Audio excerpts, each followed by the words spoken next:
think I saw a headline that was like saying that there were whispers among the Democratic Party about if Biden were to run again, and the headline was just like about whispers within the Democratic Party that they don't want, that no, he shouldn't run again. Oh, he doesn't want to win the majority of votes ever in history for the second time in a row? Oh yeah. You know, even like that was the biggest gaslight of it all. I feel like, you know, like there's, like this documentary 2000 Mules about the election fraud, Oh, this is and there's like everything that the left keeps calling conspiracy theories like keeps turning out to be true. bringing it a little Like closer to the truth. Epstein, Hunter Biden's laptop, you know, and then like, And it's cognitive, well, or lack thereof. more, but like the whole election fraud thing, I feel like is real out in the open, you know, and you got to be really not willing to take responsibility as a citizen of a country that upholds values and standards of freedom, to be willing to deny that there's definitely like shit going on with the election that's, fraudulent. I'd say, inefficacious. Like, I don't know how exactly they're defining the term fraudulent, but I don't think that they're being gone about efficaciously like they should be. I don't think that they're going about them honestly. I don't think they ever have really. Like, I think that's what's led me to the idea that democracy is just a disguise for mob mentality, and might makes right by per capita. I think that's the stage of evolution that we're at, though. In all honesty, I would love to believe that Mob rule? we are. That is it, and it is the tribal concept grown. Like a bunch of fucking It's hyenas, man. grown, but at the same time, it hasn't encompassed the reality of how much we affect one another comes around to how we are affected. You know, so even though you don't understand somebody's mentality in any bit, you still have to respect it. You Of course. know, but most people don't have that It's comprehension. called respecting stupidity. They lower that person beneath themselves. They value themselves above that person.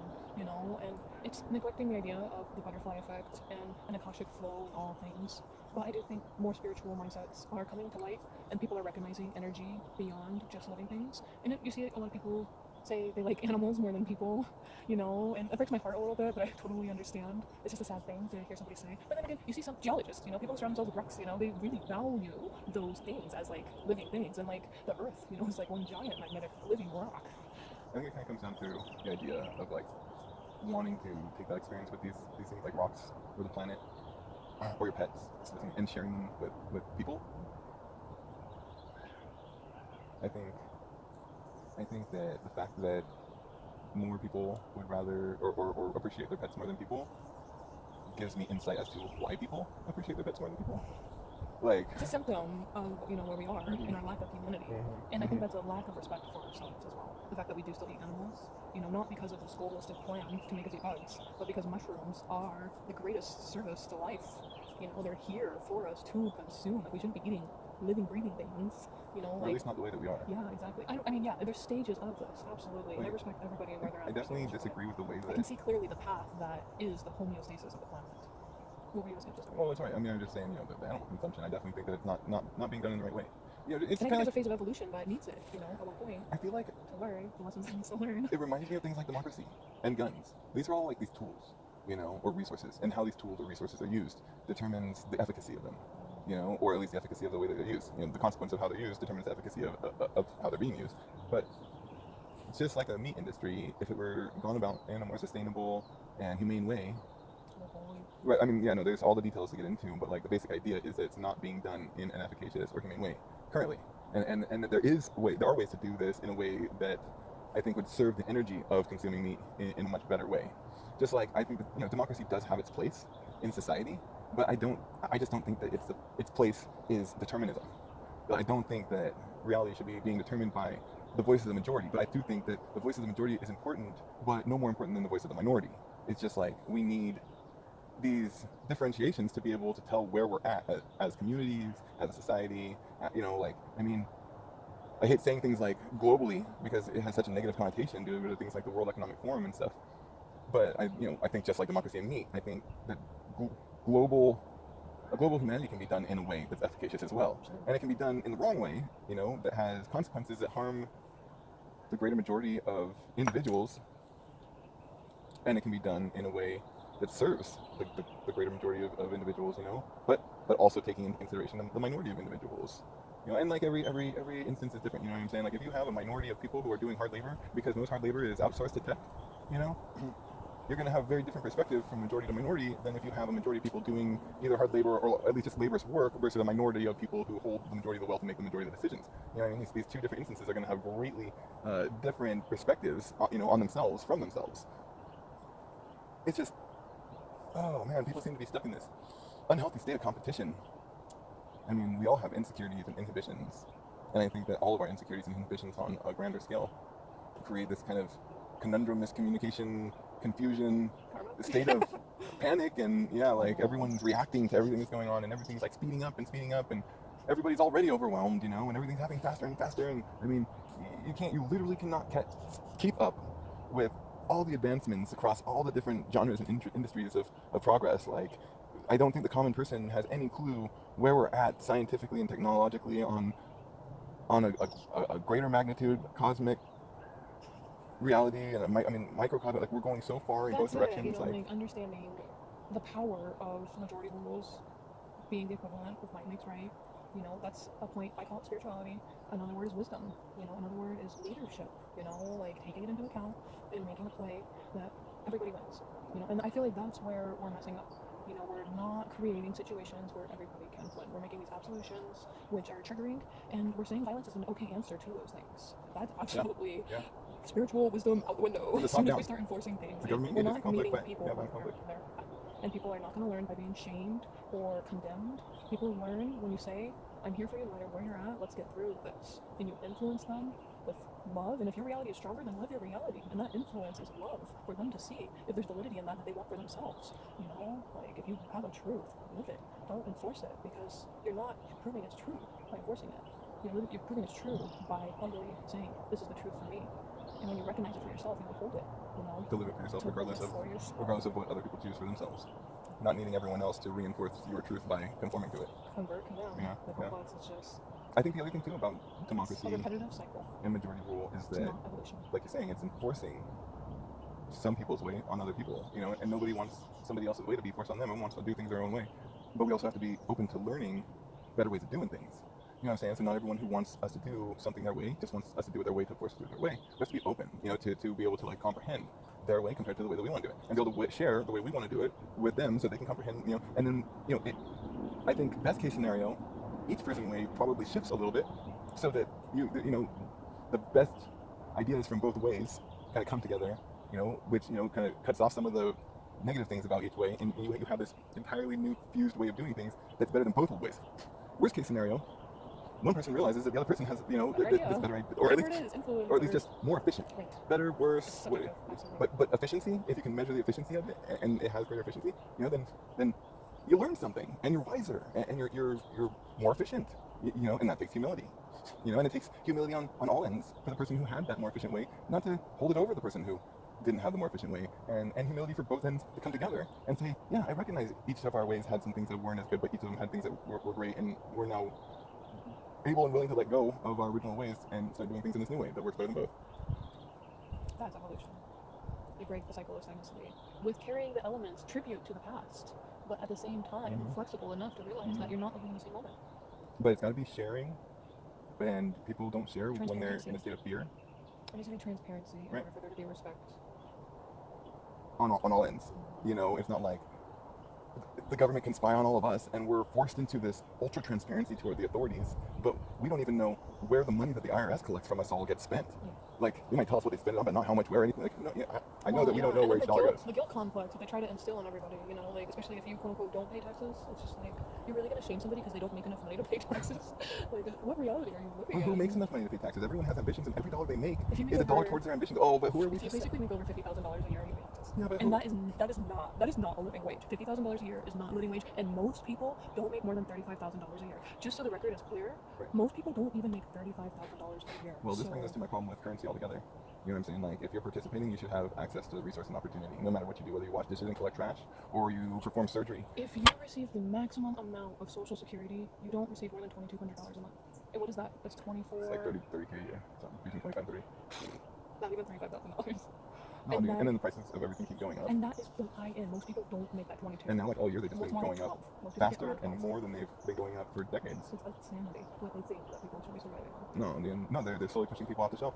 I mean, like there's probably algorithms that they're running that are showing them, you know, as cost of living is going up, the certain percentage of population whose, you know, average incomes are no longer going to be able to support them, and they can literally watch like numbers of individuals falling off the shelf as prices increase. I have no doubt. I bet it's what Jade Helm and all that shit's all about. Yeah, when I noticed that our gas bill went up $150 a month, and I drove less. Yep. You drove less, and the gas bill went up. I was kind of.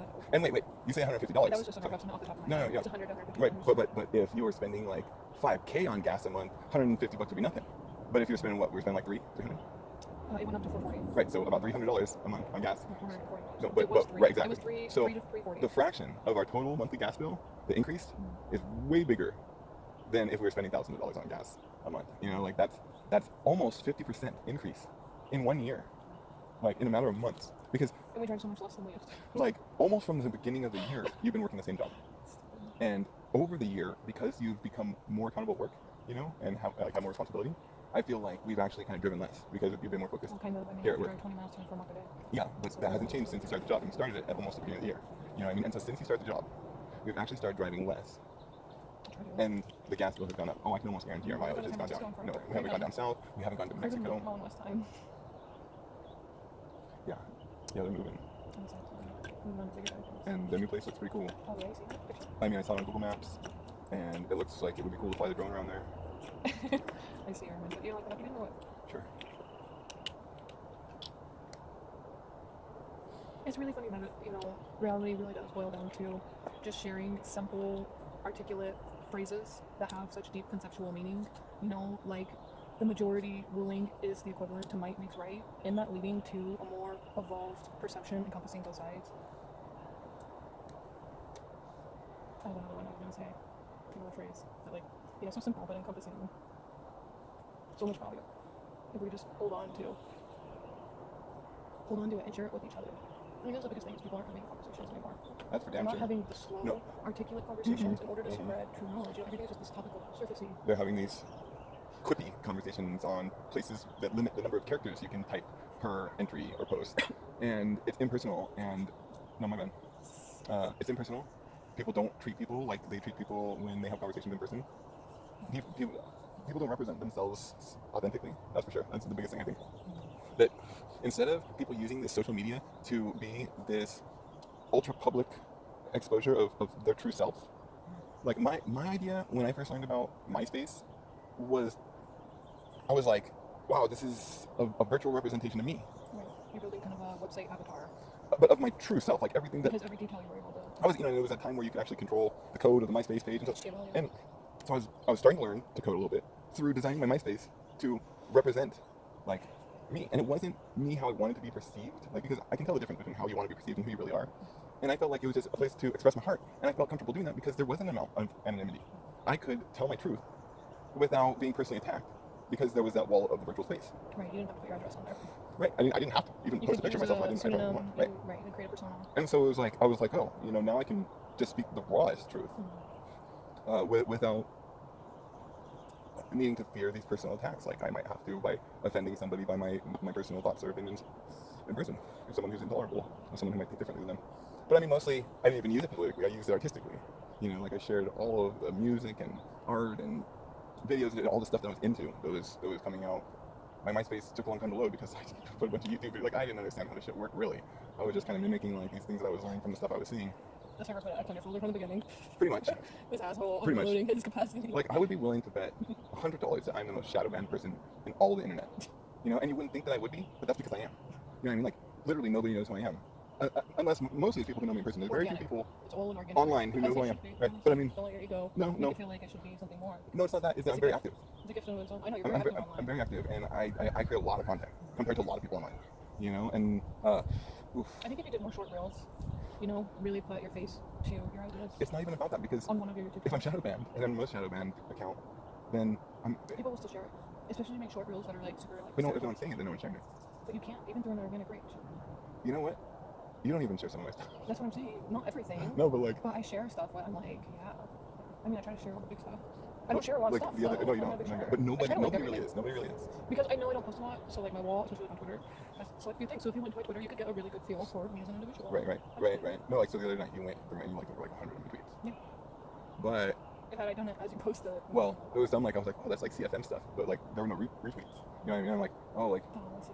you know, because I'm just like, if people retweet the stuff that I'm sharing about like our products and stuff, Yeah. that's, you know what I mean, that's the stuff that I'm like really working to get exposure on, Sure. and like we can't afford advertising, and so what we really rely on is people who see my posts and share them, you know, and that's how they reach more people, because someone is going to see their share of our post, and if that person liked it and they shared it, it's about liking everything you like, but like you said, you're sharing those things that are impressive. Yeah.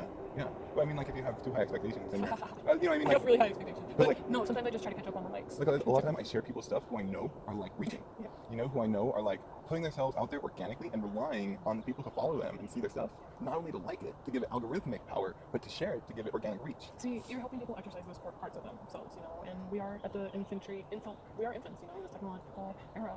So I think we're kind of just feeling out the petals, you know, and like where it is that we can give this organic reach more power. It's like nowadays most social medias have these save features where you can like save posts, and you can even make collections of save posts. So it's like if you like and you share stuff, then that stuff that you really like, that you probably shared anyway, you can save into a collection, and you can always find, and you never have to go scroll through your home profile or whatever. Because I think a lot of people might hesitate sharing because they like to go find stuff that they've shared in their profile stream, but with these saved collections, they can find stuff that they've shared without having to scroll through their feed, which gives them the power to like share more stuff without creating this more cluttered feed that they're trying to look for stuff in because they have their saved collections. I am such a small online presence. Oh, me too. I want to do more. No, you don't. Yeah. You do great. It's You do cool. great. Absolutely. But I don't think know. that there's just this, like, you know, like, I don't know, like, I try to share, like, okay, if I see a friend who I'm friends with on social media who's just, like, sharing about their personal life, and I, like, can tell, okay, they're just sharing, like, the day at the park with their kids or something, and, like, I'm seeing this because, you know, usually you can't share their stuff if it's like that, you know, but I don't know, like, I don't share every person's thing because I can tell a lot of time who's just posting to share with people, you know, they know online or whatever, and who's posting because they're trying to reach people, they have a message, they have something they're trying to say or like, get across to people, like, and that's why, like, a lot of time I share, like, Nassim stuff and Kapach's stuff, and even though now I'm all about like true sidereal because it's based on the actual placement of the constellations, like I still share Kapach's stuff because I feel like he channels where the stars really are. I think what he's channeling is true sidereal, but he's so good at astrology that he can take tropical zodiac and he can find what he's channeling in the tropical zodiac. You know what I mean? But like honestly, and I'd like to see him dip into true sidereal. I would be really curious to hear his conversation about tropical versus true sidereal. Me too. But there are quite a few other zodiacs, you know, and in general. So to give context to the reason why Let to know the way you know. I'm so into true sidereal is because of my basic theory on the validity of astrology to begin with. Like I never trusted it like I do now because I could never make sense of it in the way that I finally made sense of it. But because the way I make sense of it is the idea that it's based on the placement and movement of the celestial bodies is why the practice that's based on that most absolutely is the one that interests me and I identify with the most. Right. That's why it's most important to find what you identify with the most. Right. And represent that. You know, while full-heartedly But I think having your beliefs and respecting other people having their own. when you're looking for the one that works for you best, I feel like it's good to be able to explain why Developing that discernment. practice works best for you. Because like if you can't really explain it, then I think maybe you should really look into like why you trust it, why that makes sense. You know, if it's like, oh, it's because that's what I learned, you're kind of like, oh, well, I kind of could fall under a fallacy, a logical fallacy, you know, about what was being right, what was right in the past is right now because it was right in the past. And I think that the people who have already learned astrology are oftentimes the best people to explore new forms of astrology too. You know, because it's like, I mean, man, if people who are willing to be humble and say, hey, this is what I learned, you know, but ask themselves, right, yeah, but ask themselves, like, why am I going with this, you know, like, when I know these truths, and like they explore the other side, the more people who explore the other side and start to say, well, oh, now I see why doing things this way might be more effective, the more the entire community can start to be willing to explore these other sides. Instead of, what I noticed was even these people who are well-meaning, who want to have this dual discussion of both, you know, and gain understanding of why people continue to practice one way. Because you don't want to bring this idea of good or bad or better or worse. You want to say encompassing. A lot of people say good or bad or better. You did. I said good or better. Yeah, you did. It was a little. You said that true sidereal was a little. You did. It's okay. Okay, well that's my I bias. know that's your preference. That's my bias. I know that's your bias, but it's okay, people within more. But so maybe the way it comes off that way too is because one way is traditional and one way is kind of newer and less accepted. And my point being is that a lot of these people who are practicing this not so traditional. No. A lot of people who are practicing true sidereal astrology want to open up a discussion you know. And I think oftentimes with people who they respect that practice tropical astrology, and I think that oftentimes they can be reacted to negatively by people practicing tropical astrology, because maybe people who are practicing things in a traditional way, a way that they learn, might feel like threatened or something, or questioned or something. You know, something that they're very passionate and sure about. Right, it's like the hard cave. When you first come out of the cave, the light hits your eyes. Okay, and I'm not saying, But you can't I'm not saying neglect the that reality that of the true cave. sidereal is some kind of light or anything, but I'm saying give it a chance. No, I Step definitely- outside. You know, like I I love think a true lot of the sidereal. people who practice it really want to open up. They want to take the people's hand and let them see this other space so they can decide for themselves. But I think what I've seen is a lot of time they are faced with some adversity. You know, and it makes it hard to open up the conversation. You know, because you know there are people out there who are all like, my way meaning you know, whatever. Like, but even though my opinion might be in the direction of one way, I would never say that it's better for anyone else in their way. But hey, if I would have never opened myself up to understanding what true sidereal astrology is about and what makes it different from tropical astrology, I never would have understood why it makes more sense to me. I mean, I think there's nothing more romantic than being able to go out into the stars and point out exactly what's going on. Yeah, that's the discussions that these people who were. I also understand that it's like we were talking about earlier, like humanity has this ability to be in this place of wisdom and spirituality where we see both that what the majority is and what the minority is, and we encompass them both, but we're not there.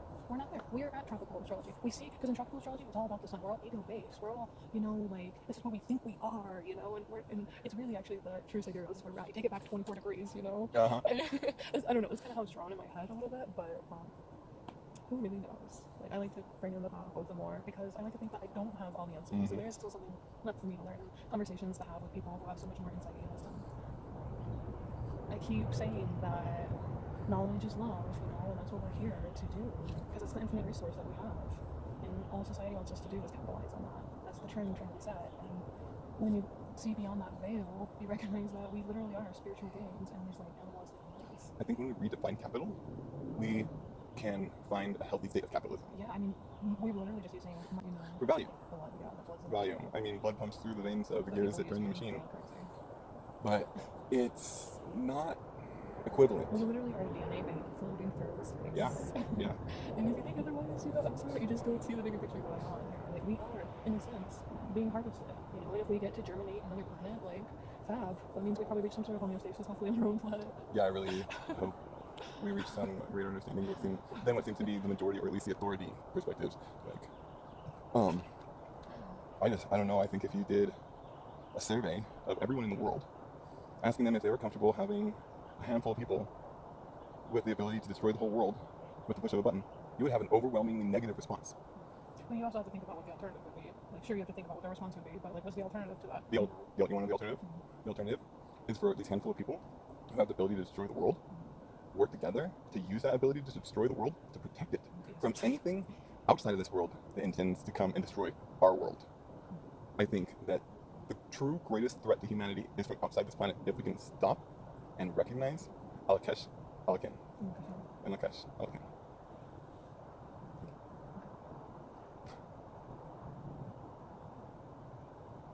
Yeah, I agree. I definitely get paranoid that there's like AI or aliens, you know, but at These the are the greatest same threats. time, like, I realize I'm still in this like mortal realm, living in this like flesh vessel. These are the true threats that And, this like, flesh vessel is facing. Honestly, I think I have a lot of spiritual energy, and I'm actually learning how to cope with the more materialistic, like how to take care of your body, you know? Like, it's really silly to like feel good in a way, but like routine day-to-day stuff, you know, can be difficult, but it's so important. Well, you're lucky. You have a pretty awesome day-to-day compared to a lot of people. You definitely get to work in a field that you are passionate about. It's taken a lot of that compromising too. I definitely, Compromising in the right ways yeah, and not the didn't wrong fall ways. in love. Like, I got a lot of job offers. I mean, it kind of fell in your lap, right? You found it. You told me to apply. We found it out online. I feel like that's how I get a lot of jobs. Well, No, I got the note. Oh, and no, like, yeah. No, one was through the online Bay Area job search, and you had that little article about that. I never remember which one. But I had the same feeling about this job that you have now as I did about Black Oak, and I kind of pushed you in a similar way because I knew how overqualified you were for both of the positions, but how humble you are. So It's fun. It's so nice to talk to people. It's definitely more of like a pharmacy for me, but I understand the idea that recreational is medicinal. I like have a good time. and medicinal is recreational. So it's like you can kind of just pick up on where people are at. And I keep in mind that everybody's coming in there with their individual needs and just try to guide them wherever they think is best. And you know, every once in a great while somebody walks out with a mic something, and I feel like I didn't do my job right, you know, but I have to let that go as well because, you know, You know, sometimes people aren't even ready to try. well, I think that also you have to realize that other businesses in the area may be sending people in to scope out. No, It no, happened. I've seen that this happen. happens. I've seen it happen. This happens. Actually. They've said, And they're not "Oh, going to patronize your I'm business coming when you're in in just to take competition. a look around, or I'm just checking out your prices." Uh-huh, You know, uh-huh. I've seen it happen. Oh wow, did that honest about it? Yeah, I've seen it happen a couple times, and there's a couple people from other places that shop at our place as well. You know, because every place is Wow. different. You know, Even with and their employee discount where they work, they still shop there. it shouldn't be a competition. In my eyes, it's not. Like, you're literally paying for access depending on where you're at. You know, and as well, ideally, you're just getting the best price. If you shop regularly, you know, you can look for that good deal. Everything's online as well, so it's not. Yeah, you can see physical. your inventory pretty much, right? Yeah, absolutely. Not your inventory, but You can your order, selection. you can order pickup, delivery, like. Yep. But not by mail yet. In Canada, you can get delivery by mail. Oh, not by You know, you can ship something, but here in the America, U.S., it's federally illegal. you can't ship it. It's federal. It's so weird. Everyone thinks America is this uber progressive country that's, you know, leading some new method on substances and whatnot, but the two countries surrounding us are further along with cannabis than the United States is. Something about Canada and Mexico? Oh, I keep calling the United States. I forget the divided states of America. Um, Yeah, it's a DSA. Just like the FBI is a Federal Bureau of Insurrection. okay, that's crazy. Well, I mean, you know, listening to that Sandberg, something lady, head director or whatever the FBI, whoever the fuck that bitch was. She sat there while Ted Cruz asked her questions about Ray Epps and the FBI involvement in January 6th, and she just sat there and said that she couldn't answer the questions. Fuck that shit, dude. No transparency. They all fucking spy on us, but they're the most dishonest, crooked, corrupt motherfuckers of all of them. Fucking disappear me for this shit, dude. Whatever. I'm just a cog. But, you know, it's like, I'm only one in millions, you know, like, oh man. I mean, we talk to our friends and stuff, and they're like, they seem to see things clearly enough. They all seem So what? hip to the, I don't know, everyone seems to really understand how bad things really are. I mean, go look up Eschaton. Like, people can see how fuck crazy shit is. Not everyone might feel like they have a voice to express what they see and they feel, but when people do speak up, I think there's a pretty general consensus. I think that's why things like this January 6th hearings going on and why they're doing these public trials of celebrity fucking personal bullshit, crybaby entitled spoiled privileged bitches. And then Epstein stuff and Maxwell stuff gets buried. I mean, even Elon Musk asking questions about it, you know, like, nobody, it's almost like nobody even wants to know or talk about it or hear about it or anything. Maybe it's because they feel powerless. I feel powerless. But I mean, fuck, dude, like, no shit, we're all powerless when someone like Elon Musk talking about it doesn't do anything.